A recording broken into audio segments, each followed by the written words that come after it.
Magandang umaga sa atin lahat mga lods. Tayo ngayon magtatrabaho ngayon. At ang tatrabahonin nga natin dyan, ang mag-akot ng tilings. At dumating na nga dyan yung unang biyahe ng chariot. Yun nga po pala, i-discarga. Tsaka naman po ikakarga sa truck. Ang mga oras nga niyan mga lods, kainitan talaga. Ang sinimulan nga namin ang trabaho yan mag-alas 9 na. At habang nagtatrabaho nga kami dyan.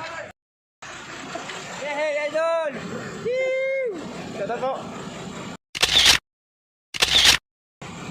Maraming salamat po sa inyo boss at sa mga tao solid at palaging sumusuporta sa atin. Ang totoo niyan mga lods, kayo po talaga ang kumukumpleto ng vlog na to. Kaya maraming salamat po sa suporta nyo. Balik na tayo. Pagdating nga ng ibang kasama namin, ay minabuting kong puntahan yung mga kasama natin nag-aakot ng tilings. Pagdating ko nga mga lods, patuloy lang sila sa pagpasaan. Medyo malayo-layo nga pala yung pagdadalhan yan mga lods. Yun nga po pala ay bundok. At kailangan pang ibaba ang tilings dun sa abot ng chariot.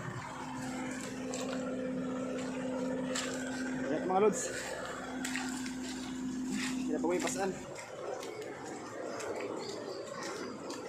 Ito yung mga kasama ko. Tara.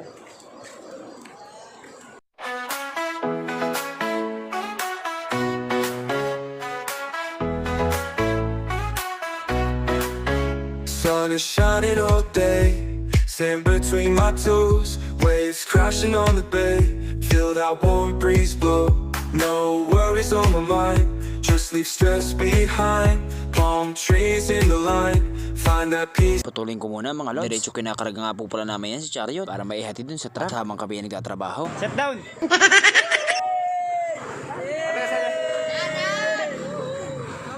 Mula sa palas!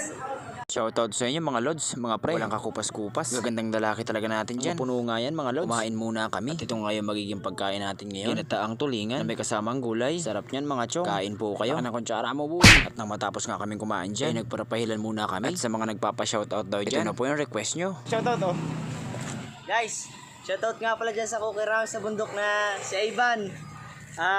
Si Jomar, si Kuya Tuntun, Amboy, sino pa? Just give me my disappear. Bambam, Justin, Amboy, Marjun. Basta, shoutout sa inyo, pakishare lang pre yung video. Shoutout po sa inyo. Ingat po kayo mga lods. Balik na tayo. At nagsimula na nga po pala ulit kami dyan. Dahil nga po pala dyan ay maputik at madulas. At medyo palusong pa. At medyo malayo-layo ang pagdadalhan. Kasi pasok dyan ang mga sasakyan. Kaya manumanong buhatan talaga mga lods. Binabagsak po yun dun sa abot ng chariot. At pagkakarga ay binabiyahe papunta sa truck. Kaya nung maubos ngayon pasaanin sa bundok, ay dito naman kami nagbuhat. Nga po pala ang trinabaho namin dyan. Ay kukunti lang. Nasa kulang-kulang 200 na piraso nga lang po yan. Kaya nga po nang napuno ang truck na yan, ay nakuha din namin agad ang pera niyan. At agad po namin pinartiyan. At tagda 2,000 nga po pala ang bawat isa. Kung nakarating nga po pala kayo sa dulong bahagi ng video na to, ay maraming salamat po sa panonood nyo. Yun lang mga lods. Paalam!